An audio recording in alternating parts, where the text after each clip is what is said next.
paper, so we had to find 10%. So what was the easy way of finding 10% of something, Georgie? Remove it one.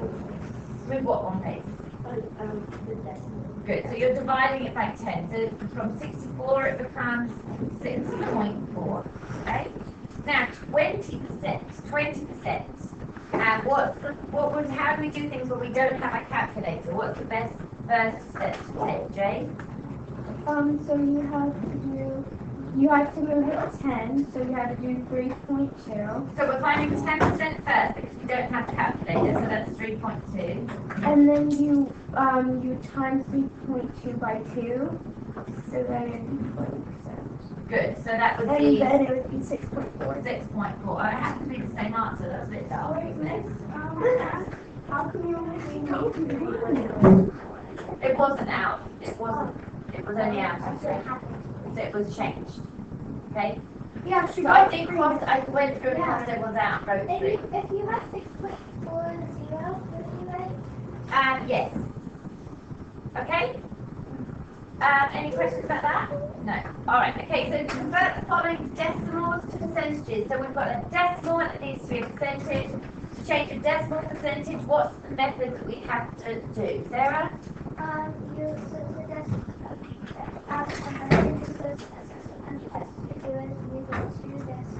Good, so we are, as you said, you're multiplying by 100, and so we're moving our decimal point to 2 places, so 0.57 becomes 57, and 0.641, Sika, what's that become?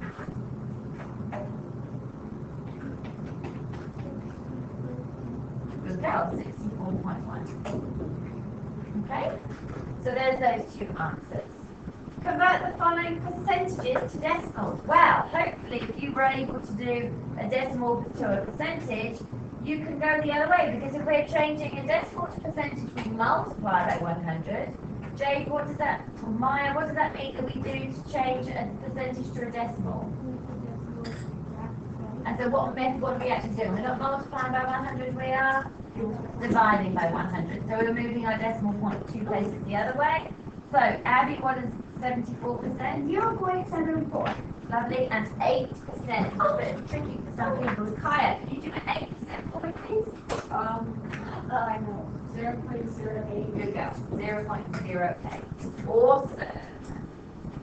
About the following percentages to fractions in their lowest terms. We got good at this, and it has to be in their lowest terms, so we have to make sure we simplify it. Did we get half a mark for simplifying? No, unfortunately not.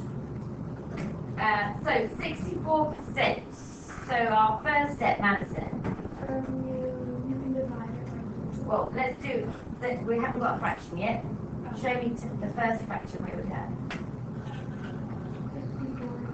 Good go, 64 over 100. But that's not its simplest form, because at their minimum, I know they're both even numbers, don't I? So what can we do with those numbers, Georgie? They both divided by 4. 100 divided by 4 is 20. Okay.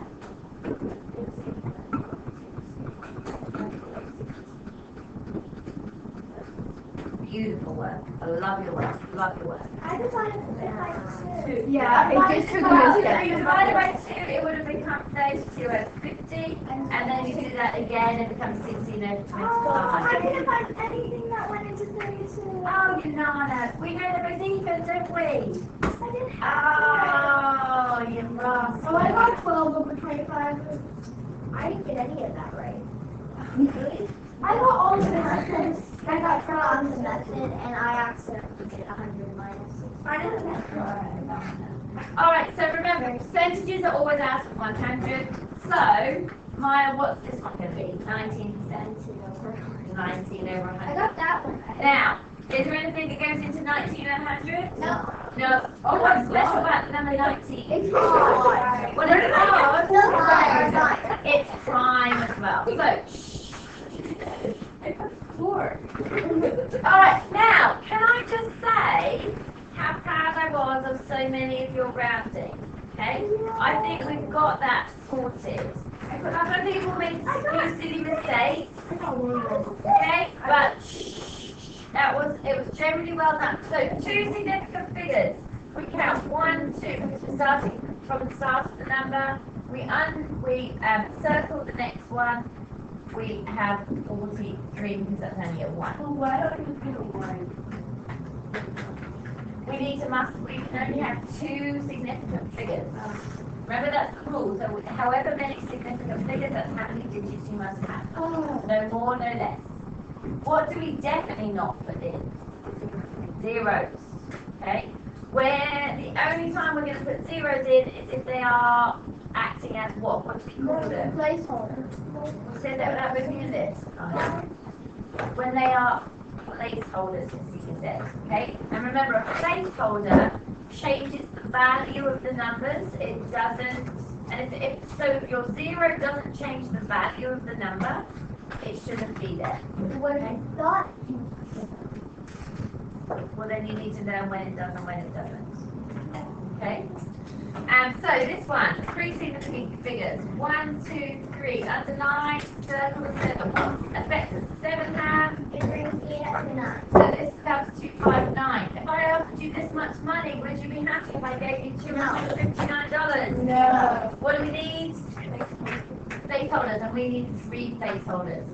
We do not. So Kasika, can you see that this has changed it to be a similar value to the original one?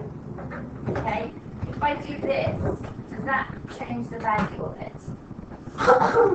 Does that change the value of it? So we mustn't have those ones in. Okay, so we stop at a decimal point. Okay? So, 54.10783. So we count 1, 2, 3, 4. Underline. Circle the 7. What effect does the 7 have? It brings you up a 1. Circle down to 54.11. Okay.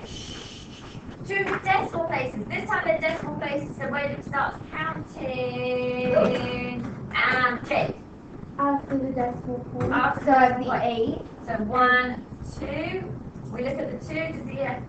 Does the 2 affect it? No. So it's 25.80. Now, Kasika, just because you were saying how do you know whether it affects it or not, this one we would have there because it's part of our answer. Okay, so you would need it there even though it doesn't change the value of it, even though 25.8 would be a similar amount. Okay. Next one, 5 decimal places. So 1, 2, 3, 4, 5. Underline, circle the 5. 5 has an effect and makes it a 5. And 2 significant figures. Now where do I start counting my significant figures from? At the 2. At the 2. So 1, 2, underline, circle the 9. Becomes 0.024. Okay? Estimate the answer by first rounding each number to 1 significant figure. This was generally done well. In fact, you make a few boo-boos when you actually did the multiplying. So 86. Count 1. 6. Changes that to be a 9. We need a placeholder because it has to be a similar value. 4. Just stays as a 4. We underline, circle. And then we've got 90 multiplied by 4. 4 multiplied by 9 is 36. And there's 1 0. So the answer is 306. So find 34% of 80. To find 34% of something, what do we do? We can't work with it as a percentage. Maya M? You have to bring it to a decimal, so you move the decimal 2 points to the left because 100 has 2 zeros, and then you times it by 80. Good. And what is 34% as a decimal? Yeah, keep talking. 27.2. No. So what is just 34%? Oh, sorry. 0.34, and we know of means multiply, and we chuck that in the calc. So 0.34 multiplied by 80 gives us 27.2. Okay? Person, you're writing so much neater with the mic. So 60% of students walk to school. Work out the percentage of students who do not walk to school. Madison?